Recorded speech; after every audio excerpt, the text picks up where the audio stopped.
Okay, we were told we have an hour to do this. So this particular panel is called The Impact of Caribbean Culture on America. It has a secondary title, Through the Voices of Caribbean American Performing Artists. We are actually fortunate, and we want to thank Dr. Claire Nelson for, again, her vision in putting together this amazing afternoon of so much knowledge. I'm too impressed with the last group and their amazing brilliance. But I want to say that we're ready to rock now. This is going to be the panel that really opens up to show you how culture has an impact on development, how it works with economic sustainability. And we want to say that we are really proud that we have the kind of presenters who are internationally renowned. We have Machel Montano, who is actually, we had the Oni of Ife earlier. We have African royalty, we have Caribbean music royalty in the house. So we're really pleased to have Machel Montano. We also have Emmeline Michel, similarly from Haiti, amazing presenter. So if you would come forward, I'll be pleased. Machel Montano, please come forward. Emmeline Michel, Etienne Charles, amazing performer, composer, professor of music, jazz musician. And there's another person, I don't know if that person is here, Ryan Leslie, is he here? Marlon? Please have a seat. Yeah. Right. Yes, you can be first. So basically what we want to do is engage our panelists with a few questions. I want to begin though by just telling you a story that links with the fact that you had the Oni of Ife here today. And that is that when I was a grad student, I did my PhD in African literature at the University of Ibadan in Nigeria. So I recognize this royalty is really significant. However, I was traveling between Ghana and Cote d'Ivoire. If any of you have done that by road, you go north and then try to cross the border. I had a Trinidad passport, and I tried to explain who I was. I was with an African American who they recognized because she had an American passport. They looked at my Trinidad passport and said they had no idea what this is. And I spent quite a bit of time trying to explain in my French, bad French, what I was and who I was and where I was coming from. And I explained, and eventually I said, Bob Marley. And they said, ah! Listen to it. So really, music has a way of traveling internationally and giving you access globally. So I think it's such an iconic story that I always love to share it, and I mentioned it in my book, Caribbean Spaces, recently. I'm a professor at Cornell University. I'm honored to be able to interact with this group of speakers this afternoon. But I want to say that I'm just coming back from the Caribbean Studies Association, which was held for the first time in Haiti after 41 years. And would you believe it actually turned out to be the largest CSA in history, in spite of warnings about Zika, about potential unrest, about all sorts of problems. People came, and I want to say, and I was pleased to listen to the Haitian American scholars talk about their contributions. People came and they wanted to be in Haiti. And actually, every time you go to Haiti, you realize that we're living in a major media construction which churns out information about Haiti, actually designed to make us see Haiti constantly in negative light and to reproduce it consistently as one of the worst countries in the world. Haiti is a dynamic country, a lot of energy, a lot of brilliance, creativity everywhere. Make sure you put Haiti on your list of places you have to go to. And just one final thing, we took Angela Davis to Haiti for the first time, and she was like royalty in Haiti.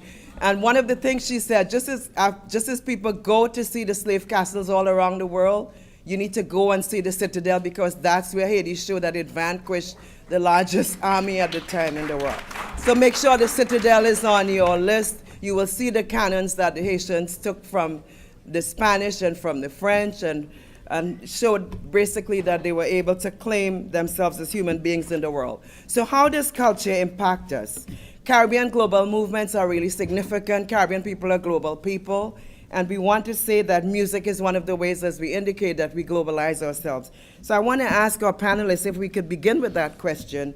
and talk about how you see Caribbean music making these same global movements that our people make around the world, that our art makes around the world, that our food goes around the world, that our hot sauce makes journeys around the world, to the point that Hillary Clinton says she carries hot sauce in her bag. Beyonce did too. And so essentially we are global people with all kinds of cultural movements, and music is one of the strongest of them. So I'll start with Machel Montano. Yeah. It's not on? Check. I'm usually good with microphones. Hi, my name is Machel Montano. I'm a musician, singer, songwriter, producer, entrepreneur, and most recently I'm an actor with my first feature film being released on August the 5th entitled Bazodi. It's about being crazy in love, and meaning that love can make you do crazy things. And the crazy thing that this love in this movie is making us do is cross race relations between Africans and Indians, between the rich and the poor, and between the upper class and the lower class. This is a movie that is going to be presented as a Caribbean influence to the rest of the world. So I'm very proud of that. I just wanted to share a bit about my journey musically, because I started off singing calypso in Trinidad and Tobago back at the age of 7. And at the age of 9, I was able to open for Mighty Sparrow and Lord Kitchener in Madison Square Garden. So I was pushed into the professional world very early. Early in that, I realized that calypso was really loved by the more mature crowd. And I tried to reach out for my younger fans, and they weren't really interested in the music of their nation. They were more in love with R&B and dance hall and, Belle Biv DeVoe, New Edition. And it was a challenge for me, but right there in that challenge, I wanted to understand why, they didn't love their own. And I was forced to pause and decide the rest of my life. Am I going to sing R&B, hip hop, or am I going to try to solve this challenge? And I had to, find out that then my purpose was to take my culture and advance it, to make it acceptable worldwide, to make it trendy, to make it hip, to make it beloved. This has been my journey. I've therefore pushed the envelope to take Caribbean music to the corners of the globe. And yes, and I'm still on that journey, I would say. It's my life. And what I realized was that, we had to try to grow. We had to try to develop. And, I saw a lot of the panels here talking about the impact on America that we have had as Caribbean people. But, I also would like to start about the impact that America has had on us. Because we have been looking up at these superpowers and thinking, hey, sometimes we want this American dream. And the American dream for a musician is the wider audience. It's stardom, it's making it to the Billboard charts, which have all been some of my goals. But for basic families, it's been about getting better education for their kids, leaving their countries and going to New York and Miami and getting, more economic stability and probably, making it as a family. And we have all had our communities developed in Miami, in New York, and we have brought our culture. One of the things we have brought in a big way is Carnival. I'm from Trinidad and Tobago, and we have impacted America with Notting Hill Carnival. I'm saying not America, with Labor Day in New York, Miami Carnival, and this week on Saturday, I'm celebrating Hollywood Carnival. I'm part of the board trying to take Carnival to Hollywood. Well, what are we trying to do? We are trying to bring our Caribbean culture to America. We came across here to make a better life, or to make advancements, or to grow.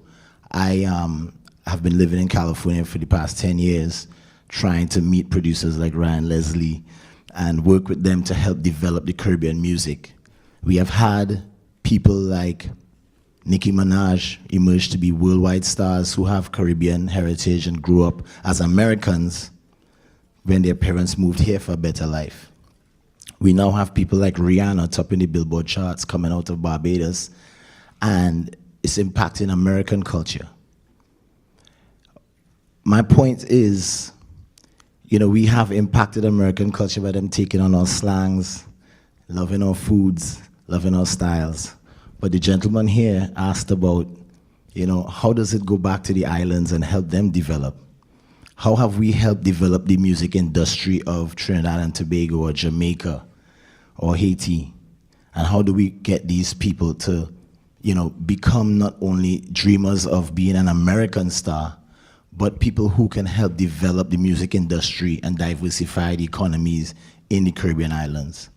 So I've been a pioneer of that. I've been trying to help the carnivals sustain themselves but grow. I've been also trying to let this be understood that through music, we can move people and move people to have a purposeful life. I believe very much in my movement called Monk. It's a movement of new knowledge, and I believe through music I can help get people to know each other better. I think one lady stood up here and said we are all human beings, We have been forced to think of ourselves as Haitians, Bajans, Trinese, Guyanese, when really and truly, we sit here in this room and my favorite dish is pilau, which is chicken, rice, and peas. In Jamaica, they have rice and peas and jerk chicken. With red beans. In Cuba or Dominican Republic, it's called arroz con pollo. In Guyana, it's cook up. And I use this because I sit down and say if we were to sit at a table, we could all boast of the unique difference and specialty of our own dish, and we could back it. Every time somebody stand up here and say they're from Jamaica, the Jamaicans go, yeah! We always taught to defend what we know. And therefore, as the young lady was saying, Nancy was saying, you walk in the room and they don't really know you, I think through this movement of new knowledge, it's not new knowledge, it's the knowledge of oneness, the knowledge of unity. I advocate for Carnival because it is an inclusive festival. It brings people together. It teaches them how to meet people, share with people, and love people through the music. Soca music is very much like that, embracing, loving, accepting. Thank you. Thank you so much. If you would pass the mic. He has the mic. Go ahead. Yeah. Wow. Yeah. You need to sit on that other end. You need to be the last person to answer every question. Good afternoon, everyone. Everybody feeling all right? Yes. I know it's been a long day. Feel free to get up and stretch if you have to. Trust me. Thank you to Dr. Claire Nelson for putting this together. Seriously, let's give another round of applause. I am extremely humbled and inspired by all of the panelists thus far. And I love the question that I was asked, that we were asked, simply because it's a topic that's very special to me as a Trinidadian musician living as a migrant worker in the US. And I like to use the term migrant worker simply because there's a lot of talk about the different categorizations of someone who is an immigrant. So some people are called expats, and then some people are called migrant workers. And if you don't know me, I'm a trumpet player, composer. Like Marshall, I have my own record label, and I'm also a professor at Michigan State University. And my biggest challenge over the years, I've been in the US studying for 14 years now. And through my musical research, it's been really enlightening as a Caribbean man, simply because the deeper I dug, the more I found West Indians at the roots of many different things that are called American culture and that are called European culture. So our brother here, Marshall, talks about Carnival and talks about, we're trying to export Carnival. But we don't need to do that. The largest outdoor festival in North America is Caribana, which is a Caribbean festival. The largest outdoor festival in Europe is Notting Hills Carnival. So we've already done our job to take our culture far and wide. But I'll take you give it a round of applause. Give them a round of applause. And So I'm a jazz musician at the core. I play, what is known as American music. But funny enough, in research, in travel, you learn things. And so, we're talking about the cultural impact of Caribbean music on American culture. And so certain names come to my mind, and I'm sure come to yours as well. People talk now about Rihanna and Nicki Minaj as the people of now, but long before them, someone who had a lot more impact, I would say, was Harry Belafonte. Yeah. Who to me is the quintessential Caribbean American, simply because he was born in Harlem, raised partly in Jamaica, moved back to the US, took Calypso, sent it worldwide. Okay? First, if you don't know, Calypso, his album Calypso was the first LP to sell 1 million copies worldwide. If you didn't know that, now you do. But in addition to that, his music, he used music to get into American households, to then pitch the idea of civil rights to white America. Okay, and he did it very cleverly. His whole band, which was made up of Americans of Caribbean descent, people like Ralph McDonald, people like Bill Eaton and Bill Salter, were all marching with Dr. Martin Luther King in Selma. Okay, and there's a long list of musicians that I can call. The whole bebop movement of New York in the 40s and 50s, at the core of that movement are many West Indian American musicians. And I'll take it even further. The US State Department decided to do a program called American Music Abroad. And they called it the Jazz Ambassadors was what it was originally called. And some of the first people that went were Dizzy Gillespie, and then I think Louis Armstrong also went, and Dave Brubeck also went. And the senator that put that bill forward to President Kennedy, I believe, his name was Adam Clayton Powell Jr. I'm sure if you've been to Harlem, you've seen Adam Clayton Powell Jr. Boulevard, right? Well, a lot of people don't know is that his wife was a jazz musician. She was a very famous jazz musician. She was a brilliant pianist. Her name was Hazel Scott. That's right. Yep, and she was born in Trinidad. And so, not only did our Caribbean music influence American culture, our Caribbean film, our actors influenced American film, but in addition to that, we also influenced American culture going abroad.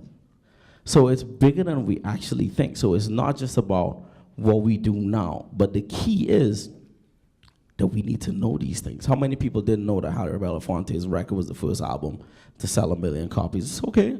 I didn't know. It's fine, right?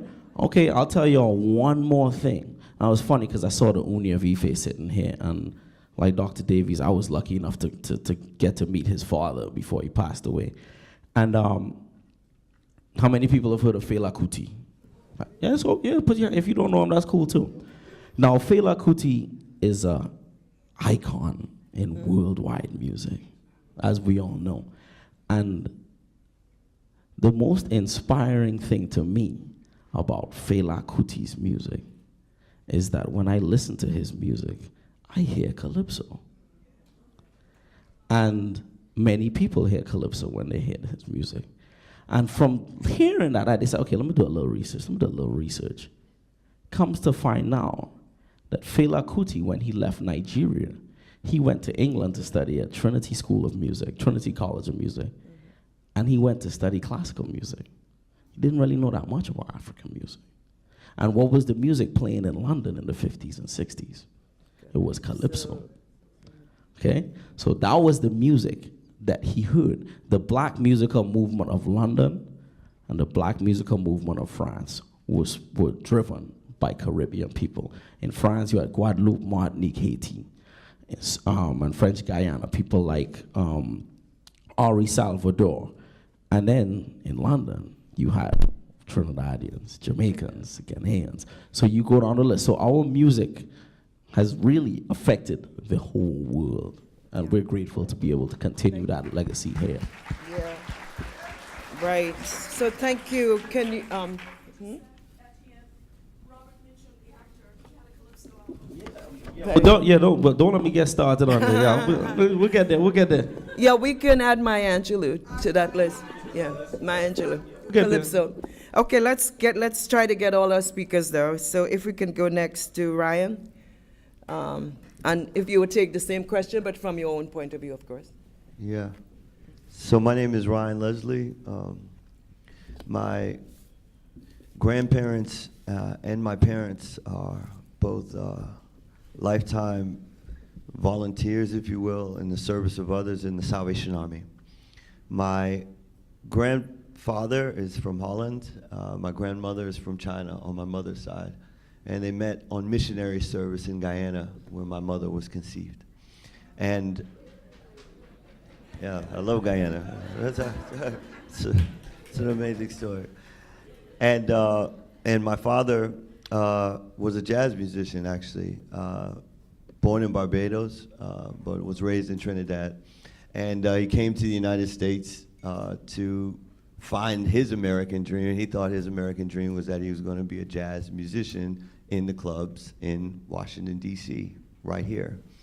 And my mother, coming from the Salvation Army, which is a religious organization, wanted to follow my father, went to Trevecca Nazarene College in Nashville, but she would come visit my father here in D.C. while he was playing at the clubs, but being very religious. She always told him, like, look, you know, we got to wait till we get married before we consummate our love, right? Uh-oh. Now, my dad was very persuasive, as jazz musicians are. And the first time that they consummated their love, I was conceived right here in Washington, D.C. Yeah, I was the consummation of their love, right?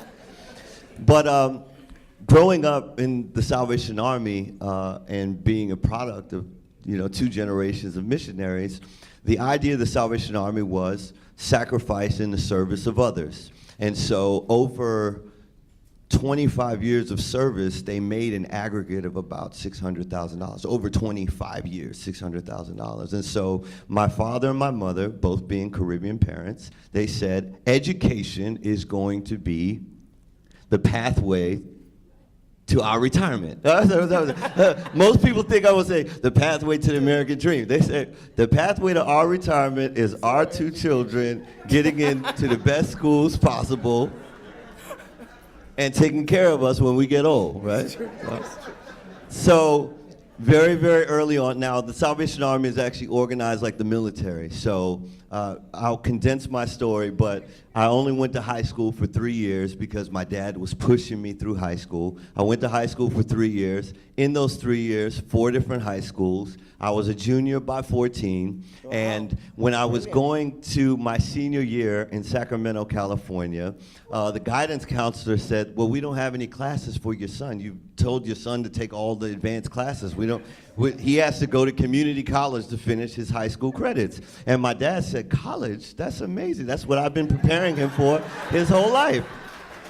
And so at 14 years old, I applied to the 7-year medical program at UC Riverside, Davis, Irvine, Berkeley. And my dad said, why should we stop there? Harvard, Stanford, and Yale. And, you know, it was an interesting conversation because you imagine my father sitting, you know, right here where Etienne is sitting. And he said, well, Ryan, what is it that you really want to do with your life? And I thought to myself, what is the answer that he's looking for? Because otherwise, I'll be sitting here for a long time. So I looked him in his eyes. I said, Dad, I would like to be a neurosurgeon. And he said, son, I trained you well. And we applied to those schools. And I didn't get into Yale because they thought I was too young. They said, you know, at 14, you're not, you know, socially developed enough to, you know, live on your own in college. But at 15, I matriculated to Harvard and promptly, now they should have known because that's all we, you know, we listened to Caribbean music all the time, right? And promptly in my freshman year of Harvard, I called my father, said, look, I changed my mind. I want to be a musician. He said, no. We did everything right. What happened, Ryan? What happened? Fela did the same. Yeah. But Listen, the teachings. Now, people say, you know, Ryan, how did you score so well on your SATs to get into Harvard so young? And it's because my father said, look, if you want to be great at something, you don't have money, you can teach yourself, put in the work, and do what you love to do, because when you do what you love to do, then putting in the work isn't really work, it's a passion, right? And so in my first year of Harvard, watching all the other kids who were in the pre-med program, I realized that what I loved the most and what I wanted to do the most was music, and so that's what I threw myself into learning how to do. I couldn't afford, like my friend who didn't have the money to get the equipment. I couldn't afford the computer equipment or the production equipment, but I listened. I couldn't afford to go to classes, but I listened. And in 2003, all of the work that I did while I was in school in music finally led to this moment where my CD that I had put together, a little CD, and back then it cost money to burn a CD, but my CD that I put together finally made it into a meeting, and the guy that was listening was actually looking for a single for New Edition, and so the first record that he played on the CD was my song. I was singing it and everything, and it became the first single when New Edition signed to Bad Boy, and that's really where my music career took off. And in my first year of doing music, my father, said, well, Ryan, how's it going? I said, well, in my first year of doing music, I've made as much money as you guys have made in your last 25 years of work, and I'd love to retire you if you want, right? But really, what I started to realize about music, and my musical background is I make American music. So I've worked with Madonna, Britney Spears, Kanye, Jay, you name it. Beyond, my first record I ever produced was for Beyonce on the Bad Boys 2 soundtrack. But really for me, I think coming up as a young Caribbean American, I didn't realize how incredible the training, how incredible the standards of excellence. The reason why my father wanted me to go to Harvard was The reason he wanted me to go to Harvard was because he said, yeah, you could go to the other schools, but when people look at you and they say, oh, you're from the Caribbean, your parents are from the Caribbean, you just got into school and you did school, and that's nice that you worked hard, but he said, no one can really argue with Harvard, right? No one can argue with the standards of excellence that are required of every matriculating student. And so I've always been inquisitive, and to what Nancy was talking about, I started to realize that out of these sort of hotbeds of creative expression and creative thought were being born networks that would change the way that we communicate, would change the way that people are discovered, would change the way that our music is distributed, right? And I did a traditional record deal. I did 2 albums on Universal, the second of which was Grammy nominated, etc. But the sales weren't enough. I'm obviously not Nicki Minaj or Rihanna, right? So I didn't walk in here and people say, "Oh my gosh, can I get a picture?" Right? So that's how I know. Yeah, let's get one. I asked for your picture. Right. But what I realized is that the internet and technology are going to change even more than they've already changed. They're going to change the way that we communicate and interact as a species, right? Absolutely. Yeah, absolutely. Yeah. What I love is how these artists are weaving these stories. Isn't this amazing? And they're bringing in everything, the music, the training, the education, the economics. I love it. So Emmeline, can you add something to that will, I know. Here we go. Yeah. Hello, everyone. How are you doing? We are grateful that you are still awake. But isn't it inspiring? I feel like I'm growing wings listening to the panelists, and we should have that for a month. Exchange ideas, and I am grateful to Marlon Hill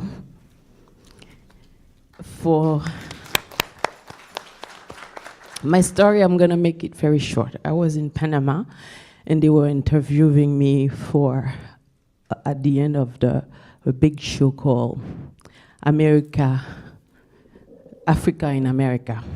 And they asked me, so what are you looking forward to? And I said, like, I'm looking forward to not see anything that goes on a wheel, whether it's a baby stroller. I want to sleep in my own bed because I just finished 20 cities touring with Jamaica and Brazil in 2 months. And then I said, unless Obama called me to say, come and sing at the White House. And I landed, God is my witness, I landed at the airport and I saw a text from my dear sister, Edwidge Sika, say, Marlon Hill is looking for you to invite you among the panelists at the White House. And I'm like, blown away by the mystic of this place and the majesty of all the stories, historical story that went down. I want to be there. But now I'm just getting the vibrancy, such a beautiful energy that projecting us in the future of music. All Caribbean music is just irresistible, irrefutable. There's nothing that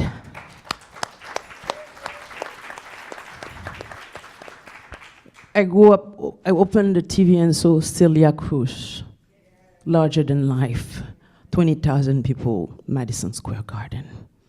And I'm like, this woman is just transcending the languages.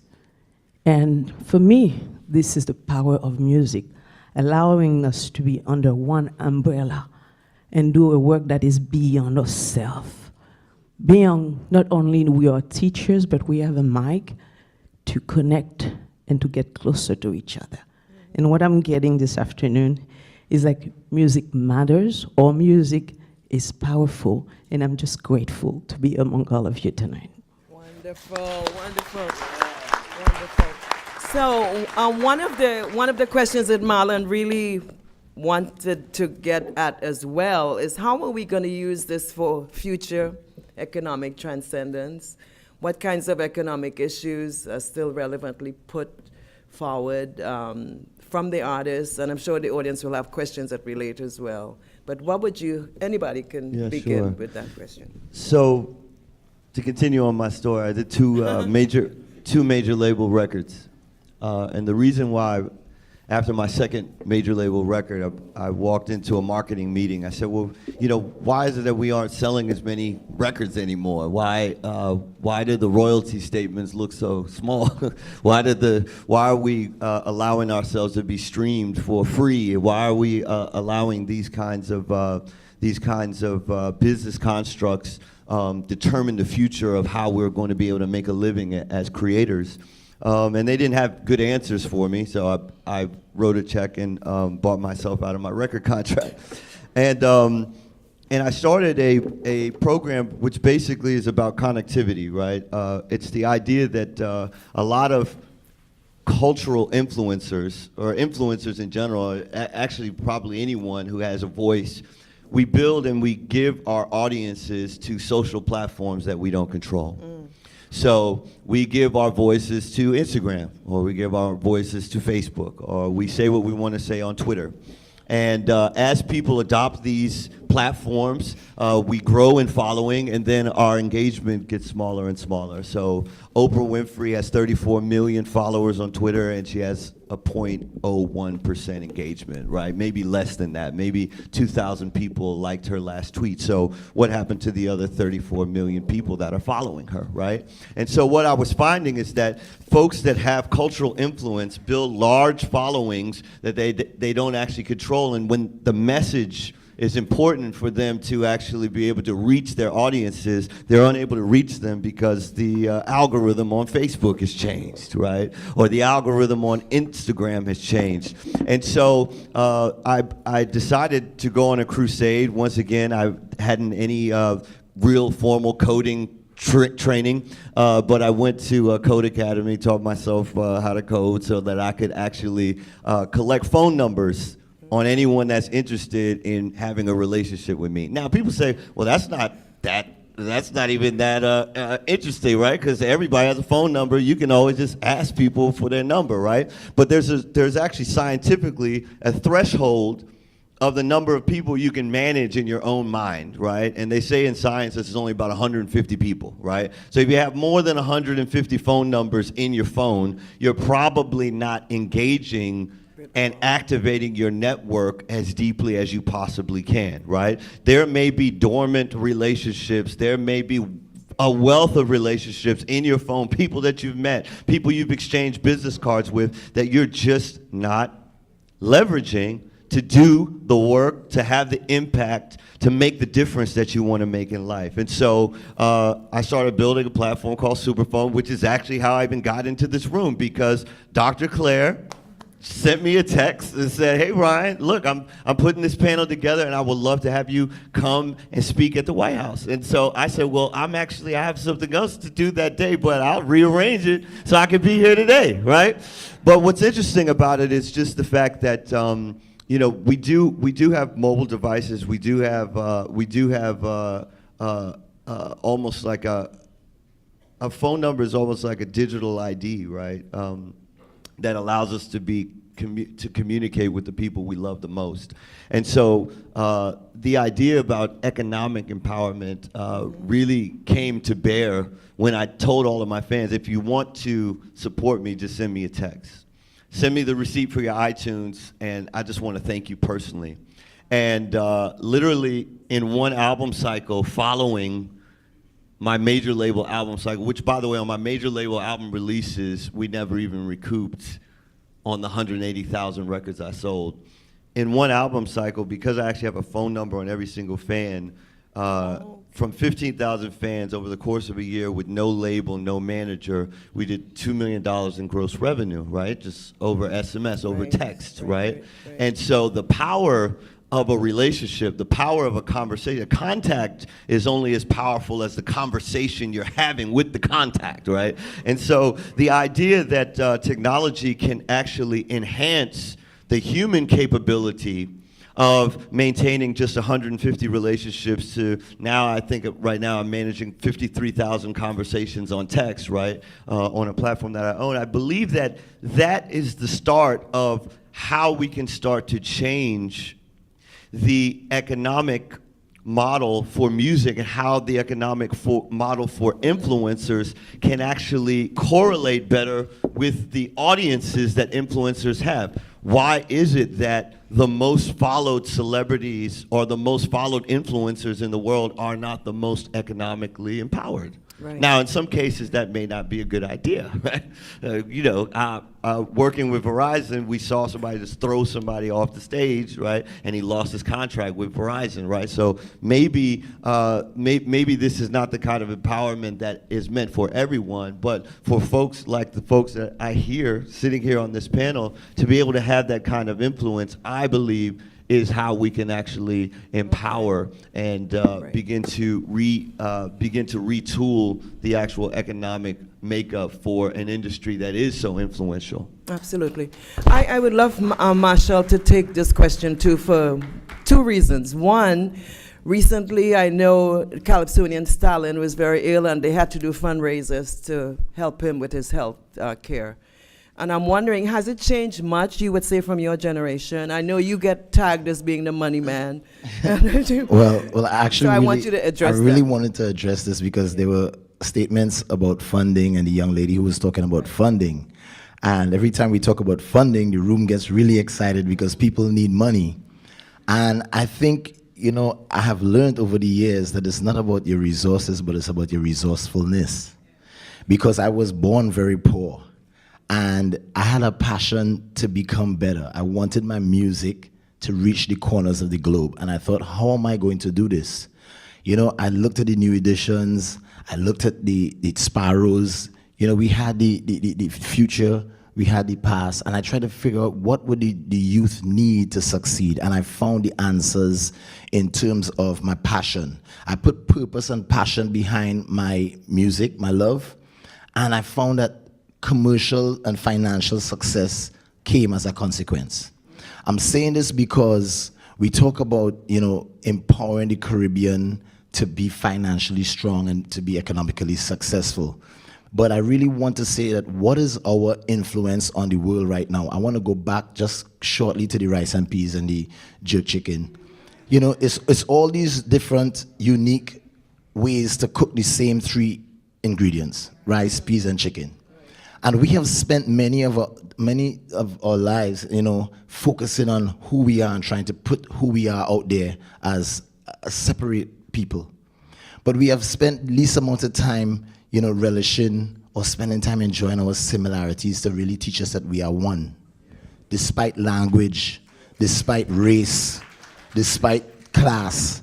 So I'm saying, and this is just oneness as that, but what about the oneness of, you talk about the past and the historic people who have influence, and you talk about what you can do for the future, and we tie that into the present. You know, somebody who's from the Caribbean, the millennials right now have the power to respect the tradition and the technology, but put it to work now in the present, which is the only existing moment. The past is gone. You know, the future is not promised.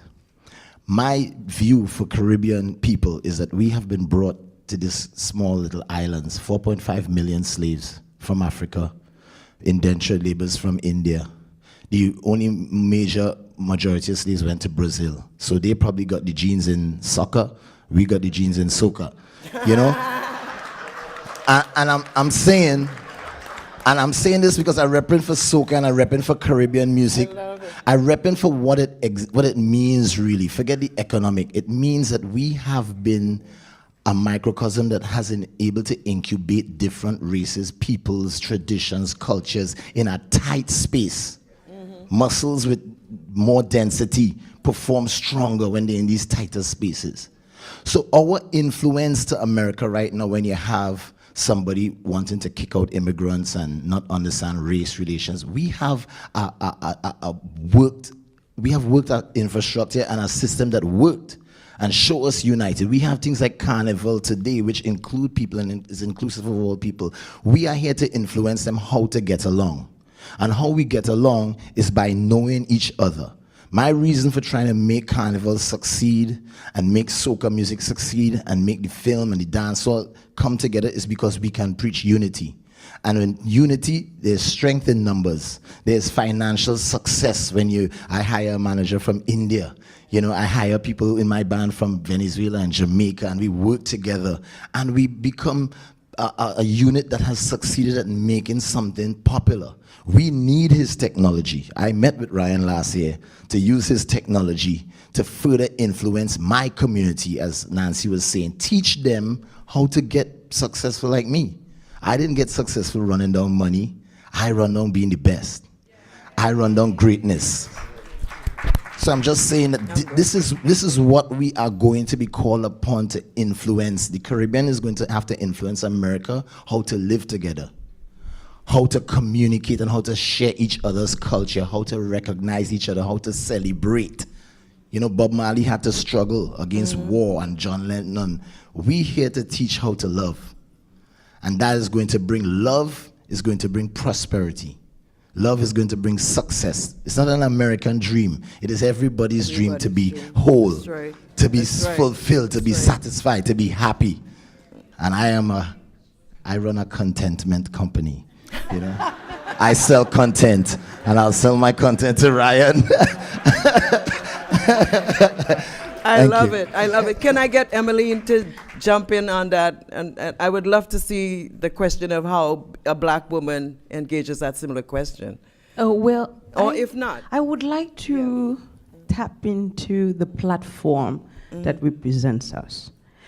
When I think about Caribbean radio, I'm sorry, most of the time it's like 4 or 5 hours that they bought on one mainstream radio. And this is not serving us. And I think it's about talking about the now. This is the time to really one of us stand up and have a television that represents Caribbean, but in a proud way. Not that you got to turn your TV, turn the cable a certain way to get captation. Really, no. It's one thing that saddened me because we don't have that voice, that powerful voice we're talking about. It's almost non-existent. And at the same time, when we on stage, we exude this strength, this richness in our culture that is just irresistible. So if we can have that on TV, we can have that on our radio, and make that coalition of contentment, I love it. That's really collaborate and expose our culture. I think this is for us ways to build that community we're talking about. What about ATN? You want to add something there? And then we'll open it up. Well, all the answers are great, but I can only speak for me based on my experiences, because it's about commerce, right? And it's about actual business, and it's about actual dollars and cents, and it's actually about Fundings. numbers Fundings. and funding, and it's about engaging your audience, but to the point where they are willing to spend money, right? Right? Right. And the reason I look at people and I look at you and I nod heads, because I like making eye contact, right? It's one of the things that has gone away with the millennial generation because of the mobile device. So while I'm looking at you, you might be texting me back, which is okay, by the way. But at the same time, it has taken away value in what we up here do. Because we give our lives to music. 1, 2, 3, 4. And I could just speak that 3 of them have influenced millions of people with their sounds. But yet, it's hard to recoup that financially, simply because the internet technology has made it possible for human nature, one of the negative aspects of human nature, to thrive, which is that nature to not pay for something that you don't have to. Quincy Jones said it best. He said that we are in a business to make people pay for something that they can have for free. And how do we do that?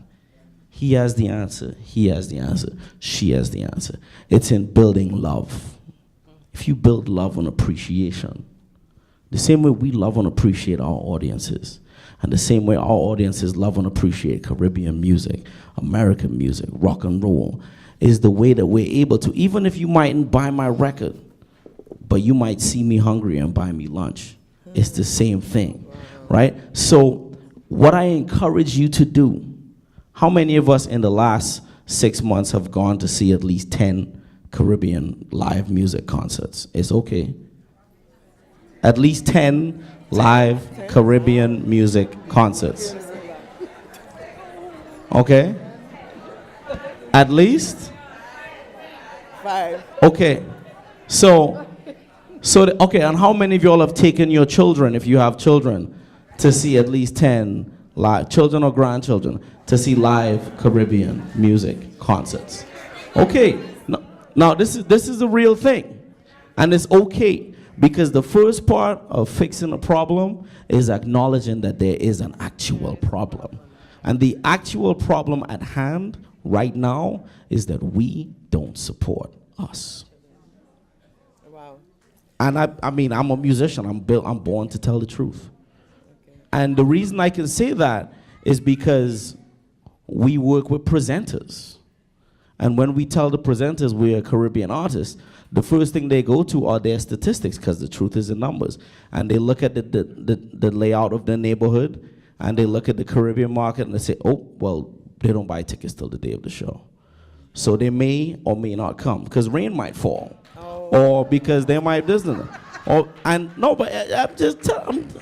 as a result, it loses out on him getting a show at a big outdoor event in an amusement park. And it loses out on Emmeline getting booked as opposed to an American artist. And it loses out on Ryan getting booked. So it really is one movement. I always tell people, there's no difference between the band and the audience. Machel said unity is one, is all we. We make the music happen, right? It's the same way he made a movie about Bazodi. We all made that movie. And we will only make that movie really happen by going and seeing it and buying a ticket, right? Wow. So we need to make sure that we support each other in everything. And if we do that, then we won't have the problem about commerce. I just want to add to what he's saying for Caribbean people. I think it is important for us now that we have people like Ryan Leslie, who has knowledge and who has success, but he also has Caribbean roots. You know, I look at people like Rihanna making it, and I mention Rihanna because she's making it, but she's making it singing, U.S. music. Same for Nicki Minaj, and sometimes where I was back at 11 years old, I was forced to make the decision, should I sing Belle Biv DeVoe? Should I sing New Edition, or should I stick singing Calypso? And I went on Star Search in 1987, and I lost a little white girl singing pop.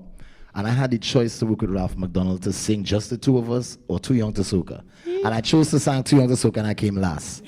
The point is, I still arrived at success, and I'm still trying to find success. But I'm saying it is important for the millennials who have Caribbean roots to reach back to the Caribbean people and help them build their industries. Help us change the sound of soca so it could reach more people. My goal is to make music expressing the highest expression of who I am and take it to the corners of the globe. Take it to the corners of the globe means get paid, but not just get paid. It means share love with people, but get paid for doing that. Survive by doing it. So I think it's important for us to build Caribbean industries so that we don't have to sign to Atlantic Records. And as Ryan is saying, we don't have to sign to a record company anymore. We could engage with him. We could put the music in the phone. We could use Google's, coding and platforms to spread the music. And then, as he is saying, we can go out there and support it and have a bigger voice and a bigger influence financially, economically for the world. Knowledge. Okay. I just have one point. One point on commerce, and I have one point on the economic viability of Caribbean culture and Caribbean. How many people know Bob Marley? It's okay. How many people know Harry Belafonte? All right. How many people know Rihanna? How many people know Nicki Minaj? Okay. These are how many people know Kassav? Right? Yeah, big up. Now, these are all Caribbean artists that have made billions of dollars for European and American record labels and not for Caribbean countries. I'll say that again. For European and American record labels have attained the lion's share of the revenue of their culture. It is something very serious to think about as Caribbean people moving forward into the next So subject. we want to get you to have some questions. I know at least two on each side. Your hand has been up for a while, so you want to go ahead. My name is Dwayne Summers. I'm Anita Antoinette's manager. I've been in the business for about 20-something years. I was Sean Paul's production manager and engineer. And as a manager for a young, upcoming artist, I've seen, the top. I've been there from the beginning. Now, can you explain, coming from all of you up there, I've seen where Sean started out, nobody really liked him. It's exactly what you guys are talking about. He never got any support in Jamaica. The minute he signed with Atlantic Records, however, everybody in Jamaica's like, why Sean Paul? We have other artists, why? They never liked him until the rest of the world accepted him. The same with Bob Marley. Same with Maxi Priest. The list goes on and on and on.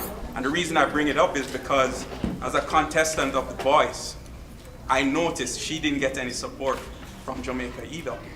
There were bloggers that were saying, hey, is she even Jamaican? She speaks with an American accent.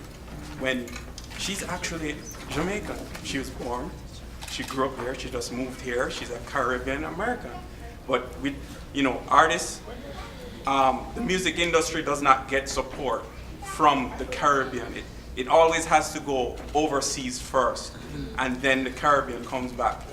Do you have any? So your question is, how can we change that? Do you have any insight on how we can change it or make a move forward? I know the technology is changing. Like you said, we don't need record labels anymore. Just some sort of insight would help.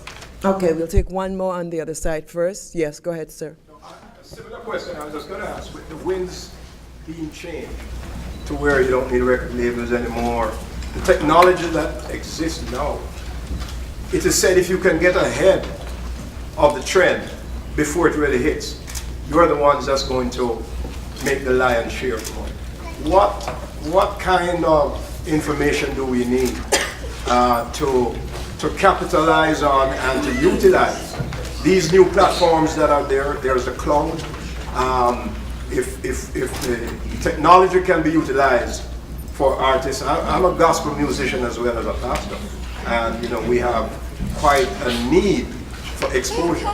But what do we need to do?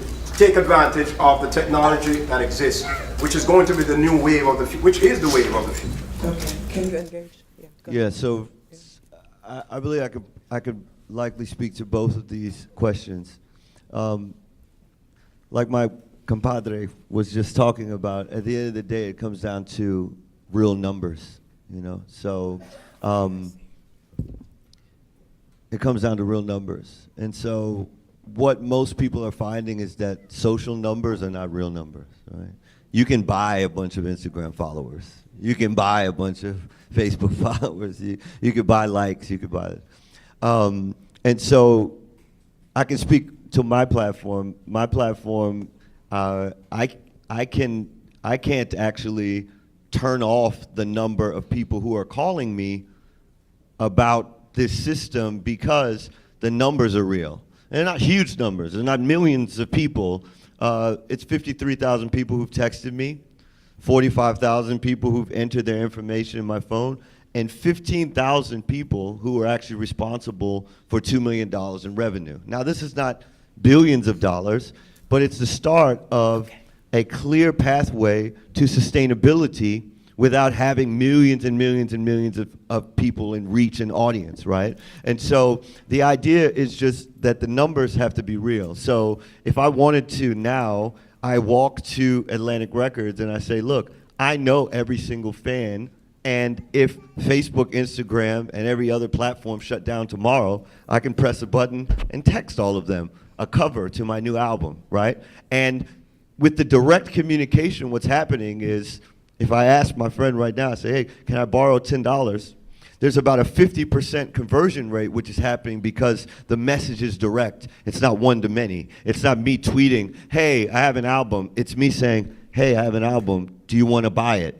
I've had a 50% conversion. And so the idea is that, technology is empowering that kind of relationship management. And this is something that, if you look at Salesforce, $1 billion company, it's relationship management. It's a salesperson saying, how do I forge the deepest engagement and relationship with someone that might be interested in spending money with me? How do I do it? A platform called Salesforce allows you to do it. We've basically, to Nancy's point, that platform wasn't built so that people who aren't technologically sophisticated can sit down behind a computer and know how to leverage that platform. And so I took it as my responsibility to sit behind a computer and say, for someone that wouldn't understand how to use Salesforce and I know how to use WhatsApp, how can I actually leverage that kind of knowledge, which is inherent in almost every millennial who knows how to text?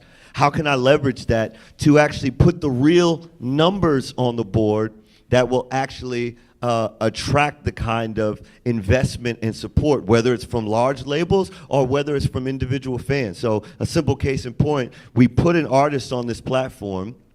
He has about 100,000 on Instagram, right? But he said, hey, Ryan, I'm not getting a lot of text messages. And I said, look, it's not the number of text messages you receive, it's the depth of the relationship that you create with the folks that are texting with you. And so he put out a proposition. He said, look, I'm interested. He actually, it was GJam Studios. He said, look, the guy from GJam Studios said that I could use his studio for free, but I can't even afford to fly there. And he texted it out, and someone swiped their credit card and gave him $2,500 to go and record his record, right? And so this is really what technology can empower people to do, because if you had to actually manage all the, I have 550,000 followers on Twitter. If I had to manage individually a conversation with each one of them, it's humanly impossible, right? But technology can empower it. It needs to be modified, and it needs to be developed in ways so that young filmmakers, young entrepreneurs, this applies for literally everyone, right? If I start a Jamaican patty shop tomorrow, and I go to Facebook because I want to try to build an audience, 100 phone numbers of people who are interested in Jamaican patties is more valuable than 100 likes on Facebook for my Jamaican patty shop. And so that's really what we're interested in. That's really how I believe that this kind of disparate, this kind of distance between the influencer and the money, the influencer and the people who support them, there have always been so many intermediaries. There is the record company, there is the booking agent, there is the venue, there is the person that takes a percentage of the merchandising. There are all these intermediaries, and then you add on top of it the intermediaries of the places where we give our content for free just so that we can get an audience. So we gave Instagram all of our pictures for free. We gave YouTube, we spent money making videos, gave all of those videos to YouTube for free.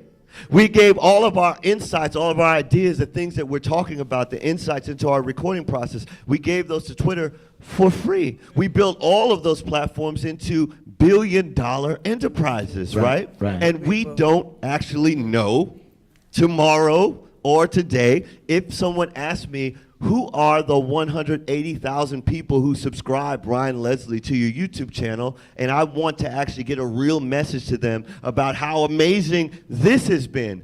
I might put a video on YouTube, I might get 50,000 views, but I don't know my audience. Okay. And that's because the technology hasn't been built and developed for us who are not native coders to be able to leverage it. And so that's really what I believe. And you know, we met last year. You it looks like you ready to follow up. He's ready. I just wanted to help with this answer because I get this question a lot from people.